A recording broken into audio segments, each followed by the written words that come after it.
ఇది పర్ణశాలల పండుగ. ఎందుకంటే అది ఎందుకు ఏడకూడదు? అది ఏడవుతుంది పర్ణశాలల పండుగ రోజు అది. ఇది మీరు ఏడ్చే రోజు కాదు ఇది. మీరు సంతోషించే రోజు ఇది. మీరు ఆనందించే రోజు ఇది. బైబిల్ స్పష్టంగా గ్రహించే రోజు మీరు ఇది. మీరు ఏడవడం మీరు ఇప్పుడు.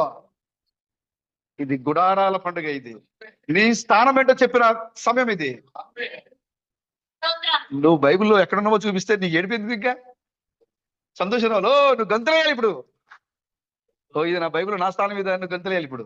మీకు స్తోత్రం కలిగాక నేమంటున్నాడు మీరు ఏడవద్దు. ఇది ఏడ్చే సమయం కాదు ఇది. ఇదే సమయం ఇది పర్ణశాలల సమయం ఇది. దేవుడు తన గుడారంలో నివసించే స్థలం ఇది. ఇది ఆ సమయం ఇది. దేవుడు పరిపూర్ణంగా దిగి వచ్చి తన సొంత గుడారంలో ఉండే స్థలం ఇది. మీరు ఐగుప్తుని విడిచారు, మీరు లోకాన్ని విడిచారు, లోకాశలు విడిచారు. మీ ఫస్ట్ క్యాంపు సుక్కోతు. మీ ఫస్ట్ క్యాంపు, మీ మొదటి స్థలము ఈ యొక్క